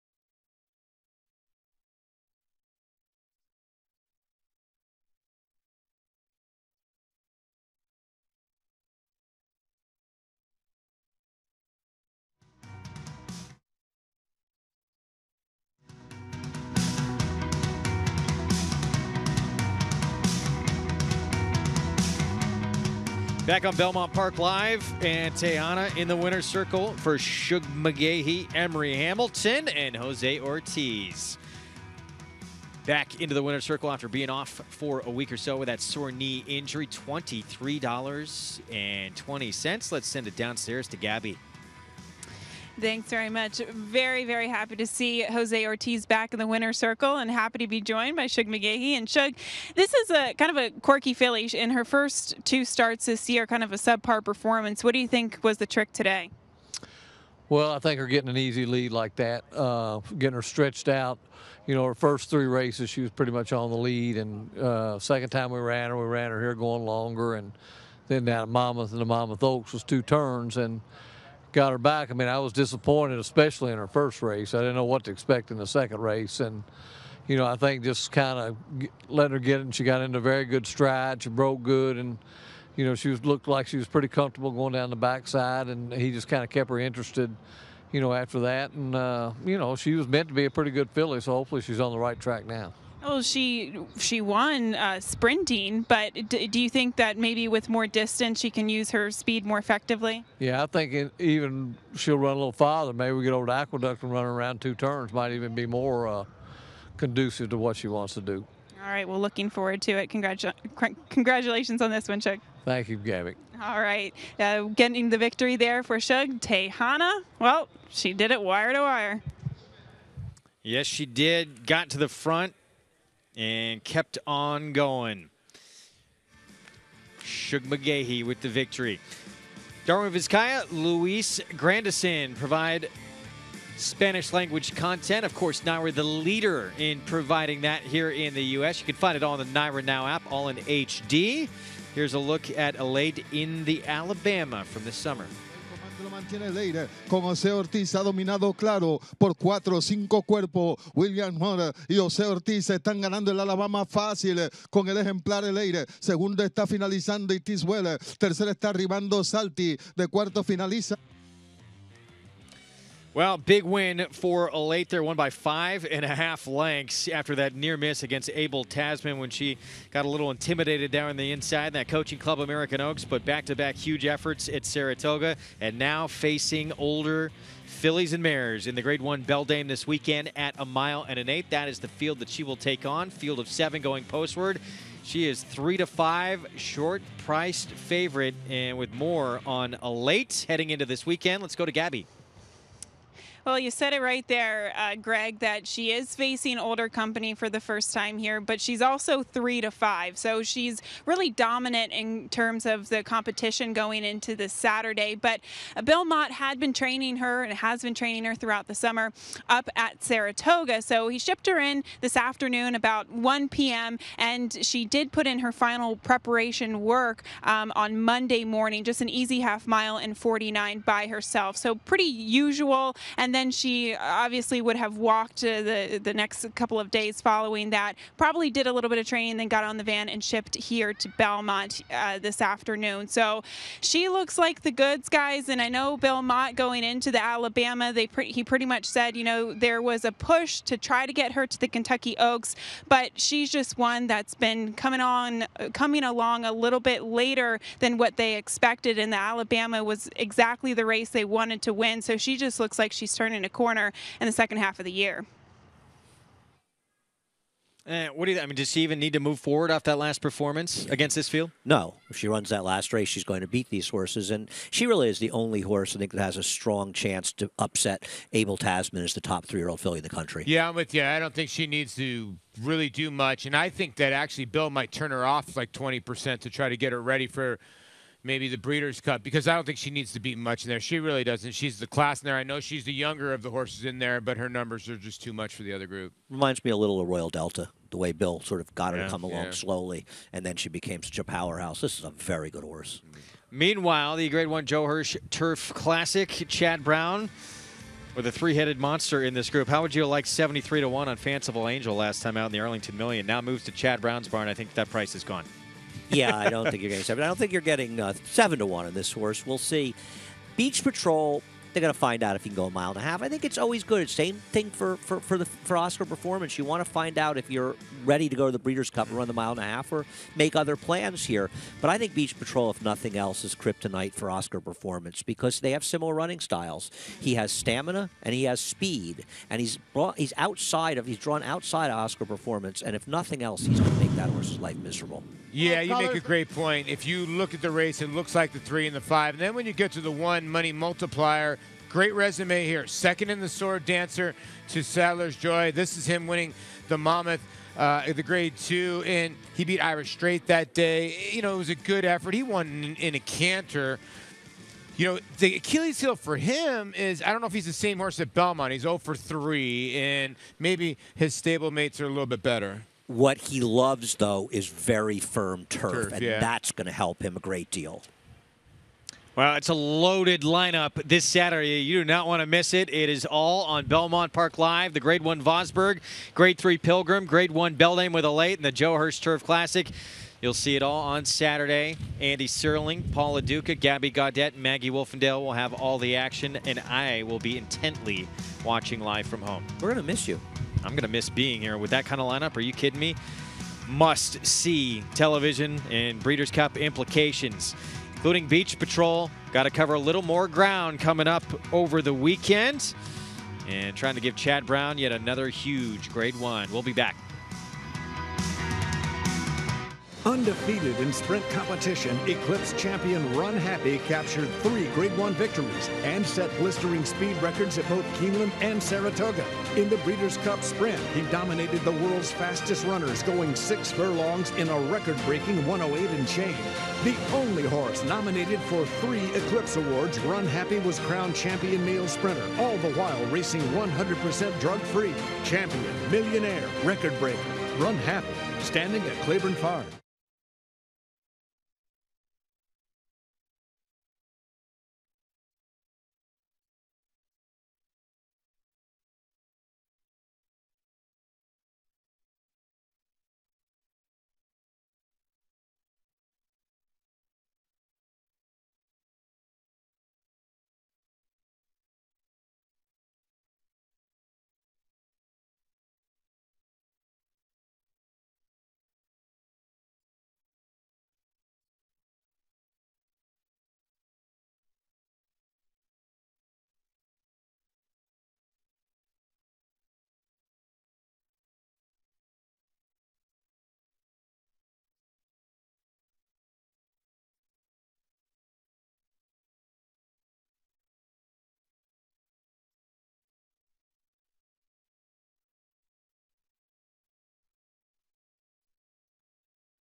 Back on Belmont Park Live here on MSG Plus. Greg Wolf, Andy Serling, Paul LaDuca with you, getting set for our nightcap.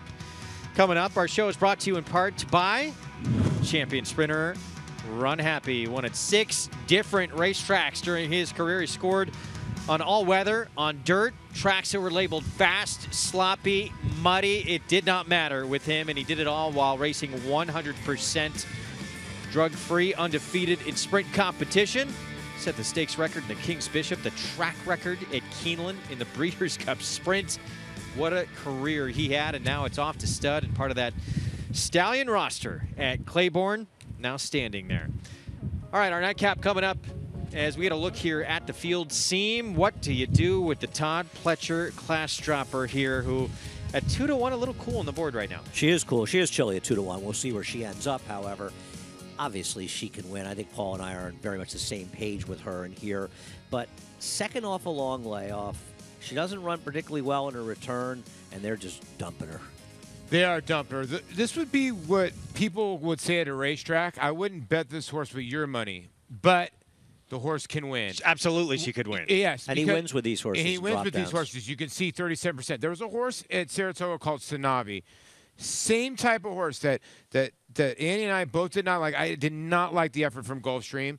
The horse parked. So I could see this horse winning. But again, I'm going to take my chances betting against these horses. You have to in these kind of spots. And I think a lot of people forget about the horses that have been running okay at this level. And you even see winning at almost 40% clip. The ROI, and it's impressive, is over $2, but it's not as though it's a high. They're short-priced horses. He gets them home, but it's still, this horse is going to be 6, 7 to 5 by post time, no likelihood. A lot of people say when Pletcher gives up on a horse, still, you look at the win rate. This is a pretty significant drop. Yeah. Now, Loose, the 3, going out for a very cold Rudy Rodriguez barn right now, but at least this horse is a price. He's got a very good stat for Rudy Rodriguez as well. His stats with maidens off the claim on the dirt are extremely strong. He's actually, I had him for 12 for 24. This one is has him 13 for 28. Regardless of that, it's a strong stat, however you look at it. And Loose was completely eliminated in her last start. This was a race, actually, where Fortunate Queen, the one, finished second. But Luce is a number 4 horse. She gets badly bumped between horses and completely shut off and steadied back to last. And that's not good for a horse who likes to be forwardly placed. And as you could see, after being back there in a good 6 to 8 lengths behind the leaders, Luce made a very quick and big move up towards the leaders before understandably tiring in there. We'll see what happened to head on. And this is a horse whose prior dirt start was a 69 buyer, a figure that would likely win this race, Paul. Yeah, and that's why the blinkers are going off. You're right. This horse is going straight to the front end here, and you got to even love it more. Blinkers are going on to instill more speed. And look at the last 2 works. 53 breezing. Again, Greg Wolf, I went 54-1 this morning. Well, right now it's 9-1 on Loose. For more on this field, let's see how they look up close to Gabby Gaudet. Paddock Report brought to you by Shadwell Farm, building speed for the future. Gabby. Hey, Greg. Well, looking at the nightcap here, we obviously have to pay attention to the 9 seam for trainer Todd Pletcher. He is just so successful with these class drops, but this is a pretty aggressive class drop. Look, she can win. I'm not knocking her whatsoever. She's got the class relief in here too, but maybe check in with a couple of others, and one of them could be the 3 Loose. And Andy, you were kind of mentioning how she had trouble coming out of the gate last time out. She was bumped from both sides, and today, well, she is definitely on her toes. She's pretty covered up in terms of the blinkers, first time off the claim and first blinkers as well. And I think that she might show a little speed out of the gate. She's cranked up, on her toes, and looking good for her connections. Now we have the 5 Christmas Sky. We have 2 first-time starters in here too. And of the 2 first-time starters, I do prefer the 5 Christmas Sky. Now she was acting up a little bit after they got the saddle on, but so far so good. We'll check in with Maggie to see how she's kind of behaving once we get closer to track. But I think that she's live. She just looks like she's really fit and ready to go. And of course, Gary Gullo with his first-time starters. He does great work at the maiden claiming level.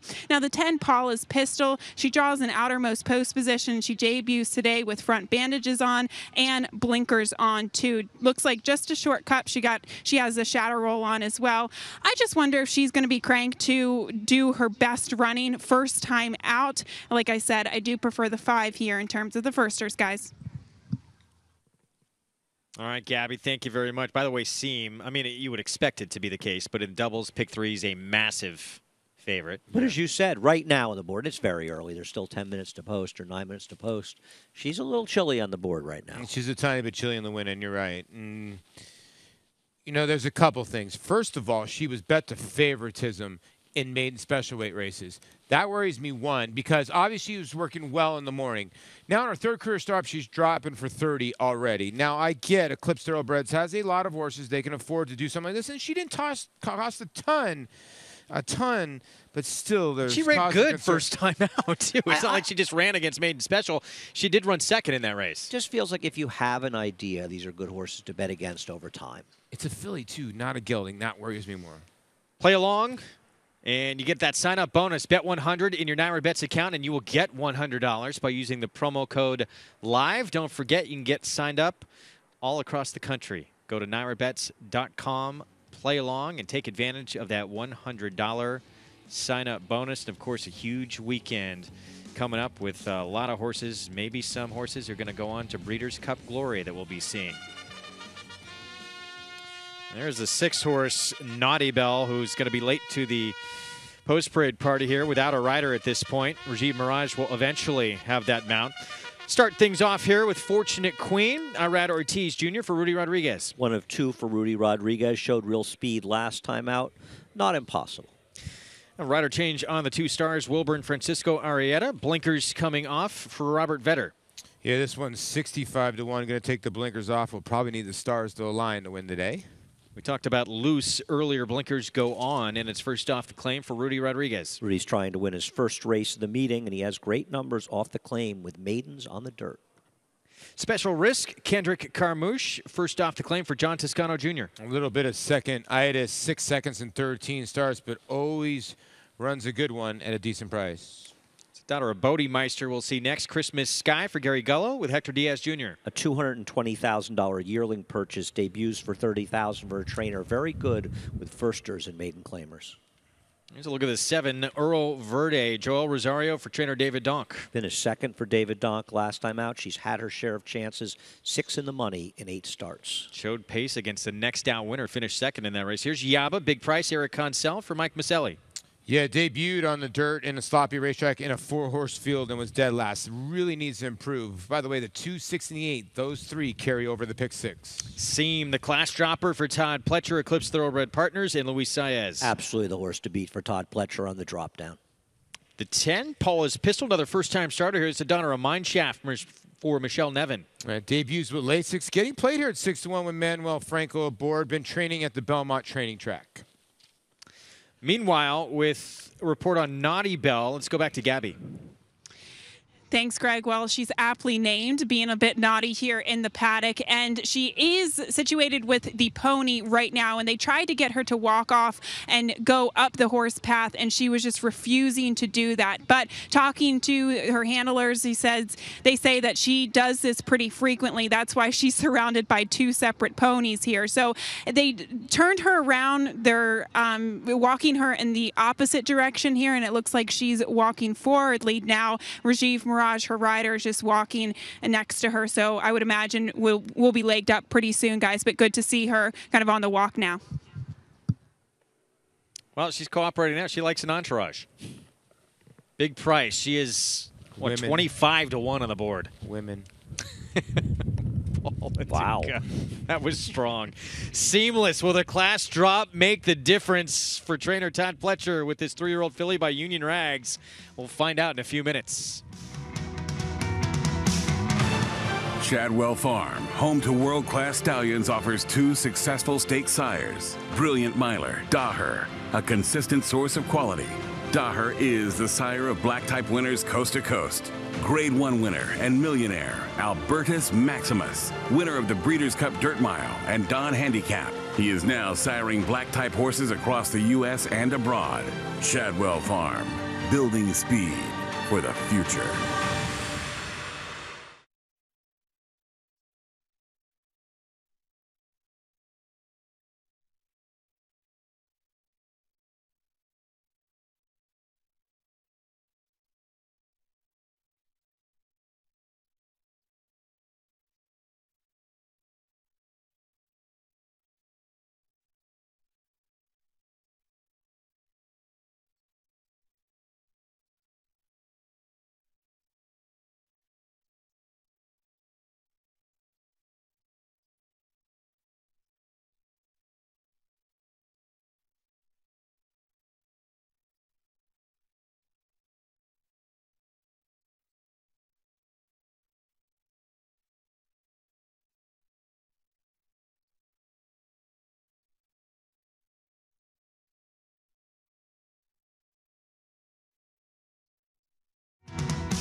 Get set for the nightcap coming up on Belmont Park Live here on MSG Plus, 9 to 5 on Seam for Todd Pletcher. And finally, look how they're going to do this here. Backwards in to the racetrack for Naughty Bell. Whatever works. Maybe she should run backwards. Maybe that would improve her. I mean, based on her PPs, it couldn't make it worse. Fast and the Furious, sometimes they throw those cars in reverse. I'm embarrassed you've seen the Fast and the Furious movies, Greg. Tremendous movies. 9, 10, or 11? Which one? Are they up to that many now? I don't know. Right now, 32 to 1 on Naughty Bell, and I don't think this is going to make this price go any lower. No, she is one of the 3 that's not covered in the pick 6 for good reason. Still not quite all the way on the track. Not quite wanting to do this just a yet. crowd, though, down there. I'll tell you what. Yeah, she's almost like that person that doesn't really want to step in the gym. And I don't know if she wants to compete today at 32 to 1. So, you got to get on the racetrack before. Now, I've seen a couple horses do this. There used to be a good horse called Morning Line, a very good horse that I saw one time at the old Hollywood Park, sit right there, would not warm up, refused, and they were going to scratch. And I remember John Sheriff saying, no, we're not scratching the horse. The horse did exactly this, did not warm up, went straight in the gate and won a grade 3. I'd never seen anything like it in my life. Now, is Naughty Bell even in the same league as that horse? No, but this is not a good sign. Well, Rajival smiles finally on the racetrack with more on this group. Let's check in with Maggie. Well, guys, you can give more information about Naughty Bell than I can because I'm on the backside, so I have no idea what's going on with her. Hopefully she makes it back over here as horses are circling in preparations of going into the gate. And I want to talk about number 3 in here, Loose, who will go first off the claim for Rudy Rodriguez. And, she got a very aggressive warm-up from Jockey Junior Alvarado, and I like that. And I'm going to stick with her here again today. I think physically she looks tremendous. Second off of the layoff. I liked her last time. I remember going into that race, I had picked, every winner before her, and then she blew the brake, so I was pretty sad about that.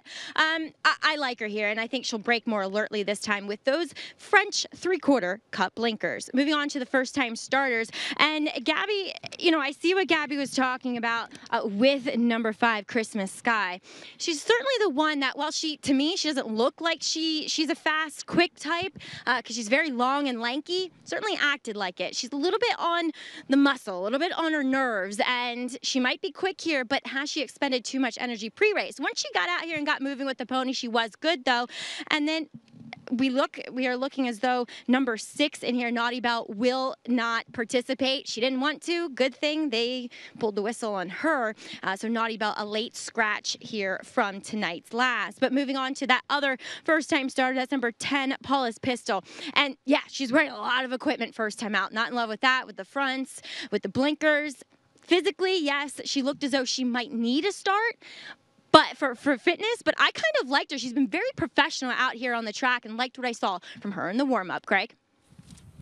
Maggie, thanks. So, yeah, obviously they're a late scratcher. Naughty Bell, it's enough is enough at some point. Didn't want to do it and decide to scratch, and she'll come back another day. Yes, if you're alive in the pick 4s, you go to the 9. There's nobody alive in the pick 6. Your 5 out of 6s will get loaded to the 9 if you're alive to that one. You picked the 8 in here, Paul? Yaba? I don't buy that. Maybe I did. Really? No. You're a Flintstone? No, you went to Loose. No, I didn't go down the dinosaur. Not a Flintstone fan. By the way, Andy, that money finally is now coming in on Seam, down to even money now. It comes in like that. The money usually shows up, and usually these the horses' odds go towards their odds in multi-race bets. It just this comes is in late. ridiculous. The ridiculous part about this is that the 1 and 3 are their prices. I know Rudy Rodriguez is 0 for 40. I get it. That he's not having a great meet. But the 3 at 10 to 1 is ridiculous. The 3 just went from 13 to 10, by the way. Yeah, and then the 1. I know that they're betting the 5 and the 10 a little bit. The 4? The 4? Force had a lot of chances. No shots. Force had a lot of no chances. Is off the claim for the John Toscano barn. They do a very good job. They're 3 for 9 with maidens off the claim on the dirt, maiden claimers with a 3.18 ROI. But boy, she's had her share of chances. No, not for me. Not for me. I can't say no shot though. I wouldn't say no shot. I agree with you, No but shot.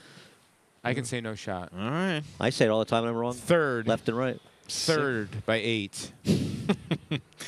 We'll see. Could get a nice trip in here. We'll see. How much do you think Oro Verde is going to show speed again and try and pressure Loose? Oro Verde's not close enough, fast enough to be the potential speeds are any of the 1, 3, 8, and 9. The 8 and 9 are fast. Well, I'm not sure Loose is the main speed here. I didn't bet her thinking she was the speed. You see coming out of those races. The 8 and 9 have run faster. I mean, keep in mind with the 8, she's coming out of speed in turf sprints, but she doesn't have a rider that's aggressive. That's what's a problem for her. But I don't like Yaba, but potentially she's a pace she could factor. be close, yeah. And I can't imagine Seam's not going to be forwardly placed here. I mean, absolutely. Like this. There's the class dropper. There she is, moving in for Todd Pletcher. So 2 straight maiden group races, starting off her career, and now giving up and throwing her in for a $30,000 tag. Will she get the job done? We will find out right now. Let's send it upstairs to the voice of New York racing, Larry Colmus, with the call for the finale. Paula's Pistol coming up to the outside stall here. Goes in. They're all in line.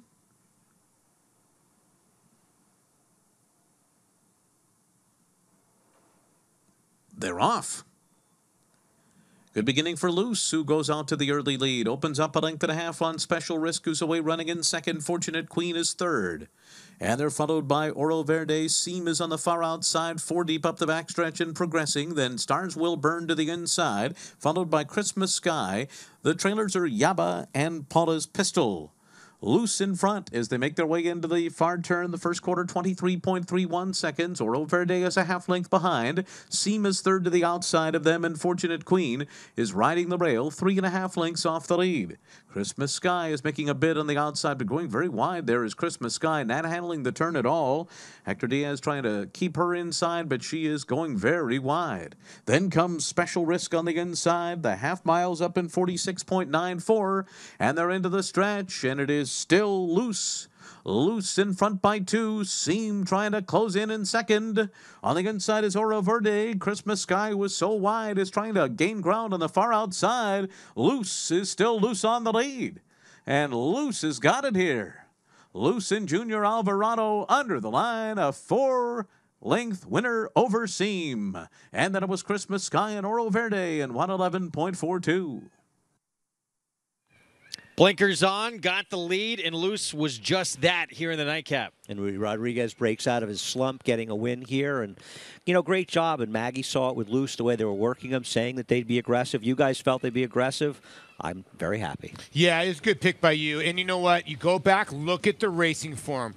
When you look at the racing form, you see a horse putting blinkers on, and you see works that are slower than slow, basically telling you, all right, we're hiding something here. The race was over in the first furlong and a half. Gone. And here's a trainer with almost a fifth. It was with maiden claimers, a 50% record with maiden claimers off the claim, goes off at 9-1. And we showed you the trouble this horse had last time. So we showed you why the horse ran as poorly as she did. It's not as though she just threw in a clunker. No. She had a major excuse in her prior dirt start. If she was coming in this race off that 69 fig at Parks, she'd have been 5-2 or 3-1 in here. By the way, the 5, the first-time starter. At one point, I couldn't tell whether Hector Diaz was going to pull her up for a little while. And she was really green. I think she might be able to run a little bit. She ran third. I agree. The problem is a first-time starter, the tree, and then she's out in the middle of the racetrack. No. These are the kind of horses that don't start acting well all of a sudden. But I agree. She did run very well in here. There's Rudy Rodriguez, and we talked about, way too good a trainer to go through what he's going through at this meet. And now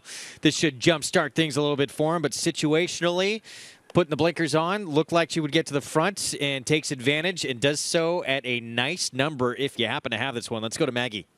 Junior Alvarado, and Junior, I watched you in the warm up, and there certainly wasn't going to be any falling out of the gate here today. You broke on top and waved bye-bye to this field. Yeah, that probably was the kid today. She broke very sharp. Then, she relaxed pretty nice the whole way. And, when I turned for home, I still have pretty hard left. Yeah, you carved out some nice fractions. And, Junior, I remember coming back when you were coming back off your injury in the springtime. Rudy Rodriguez gave your first winner back. Well, you just gave Rudy his first winner of the Belmont meet. I know. I was just thinking the same thing. He ran a couple of horses today. He didn't have luck. He's a good trainer. Just sometimes it happens. You get in a slump. But, you got to keep working, and, he got the win now. And just like you, keep working in the morning, and you get the wins. Congratulations here with Loose. Thanks, Maggie. All right, Greg. All right, Maggie, thanks. Luce, Rudy Rodriguez, Vincent Scuderi, Junior Alvarado winning connections. There's Rudy on the board. And Luce leading every step of the way for the victory. First off, the claim win for Rudy Rodriguez. We're going to take a break of the action.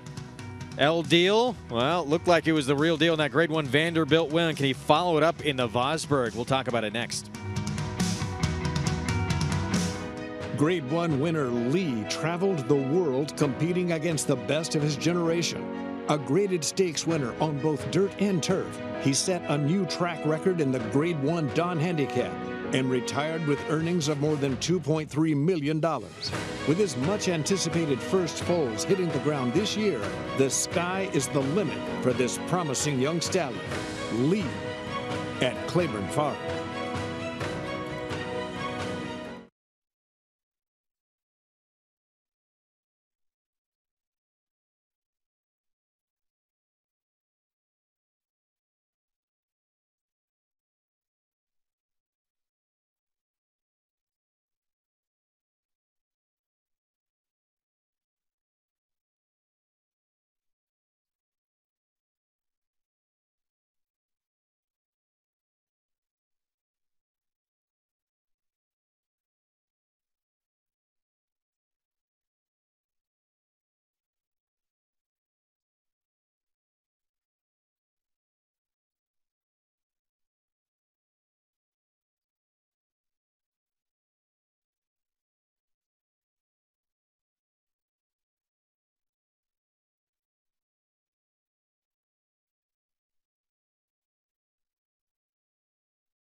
Nightcap in the books here on this Thursday edition of Belmont Park Live on MSG Plus. Luce gets Rudy Rodriguez on the board here at Belmont.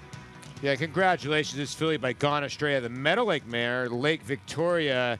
Good call by you, Andy, and myself. Patting myself on the back. $20 winner. We didn't get the pick 4. By the way, there was a pick 6 carryover going in today. It started with like an $8 double. And these last 4 winners created a $43,000 payoff. Pretty cool. Tough winner in the 8th today. I mean, you had to hope that getting her in the lead would get the job done. $20 winner to end it. Let's go downstairs to Gabby. Thanks, Greg and Sandy, with Rudy Rodriguez. And Rudy, first and foremost, what kind of prompted you to put the blinkers on this filly first off the claim? You know, we just trying. She runs so bad in Saratoga. We just trying. My brother tell, yes, you know, all the credit to go to my brother. He say, we got to put the blinkers on, and that's what we did, and look like half her. Was it the strategy to try to get her to the lead? She showed a lot of gate speed today. Not really. You know, I just tell Junior, just be careful. She can be a little nervous, so, and then you take it from there. But she looked like she was pretty sharp, and the race was over at the end, you know. Well, Rudy, you had a great Saratoga meet. How does it feel to get off the duck here at Belmont? Oh, very, very good. You know, it's not the duck. You know, the horse is running good. They just, you know, we need to win. But we are happy the way we are. The horse is running good. You know, we like to win most of the races, but it's a very, very tough thing to do. And the longest they run good, I think we in good place. As always, and a quick question about Desert Stone. You're sending this horse out in the Pilgrim. What are your expectations for him? We just trying, you know. He run a pretty good race in Saratoga, and we just hopefully that he improve a little bit and take it from there. All right. Well, congratulations on this one, Rudy. Thank you. All right, Greg. Well, all it takes is a win to change your perspective and get that smile to come out, isn't it? It's amazing at the racetrack. I think everyone, horse players, trainers, jockeys, same situation. Party gifts? What's happening there? Wow. Jeter must have showed up. Gabby got one. We didn't get one. But it just shows you, I mean, it's hard for everybody. You're in a bad streak, but you see Rudy happy, win a race, it all turns around. Oh, sorry, not app. They were figs. Figs. I like We need to get Love some of figs. those. Love figs. Yeah. He's worried about everybody's figure. I like it. Gabby, if you can hear us, try and get a couple extras. You can catch all the Belmont action before our show on the Naira Now app. You can also watch replays, expert analysis videos, and workouts on demand. Just go to the App Store and search for Naira Now. Download the Naira Now app today to keep up to date with all the great Belmont racing this fall, including an incredible weekend coming up on Saturday where El Dio goes postward in the Grade 1 Vosburg, looking for back-to-back Grade 1s.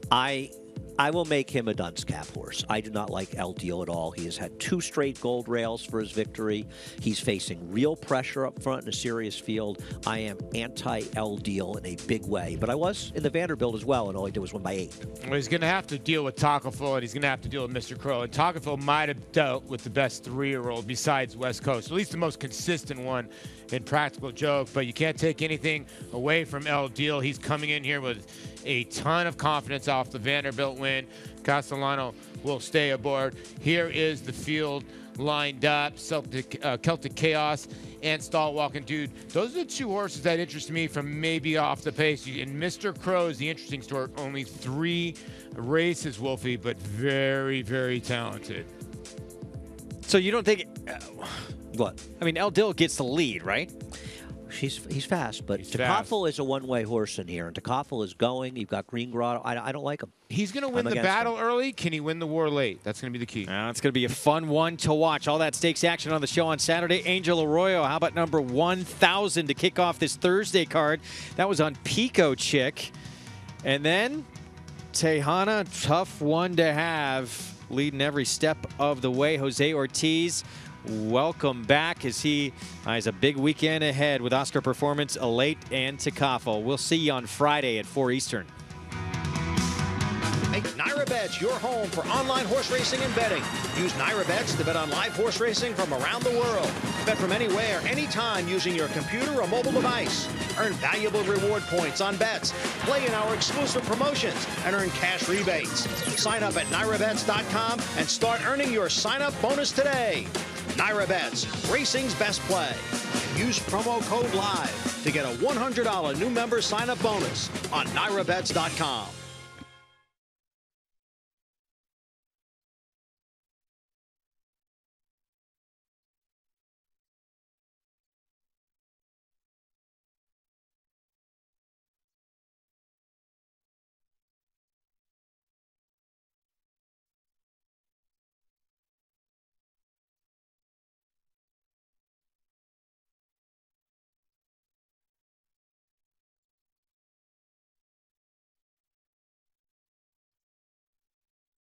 And earn cash rebates. Sign up at NyraBets.com and start earning your sign-up bonus today. NyraBets, racing's best play. Use promo code CASH to get a $100 new member sign-up bonus on NyraBets.com.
Make NyraBets your home for online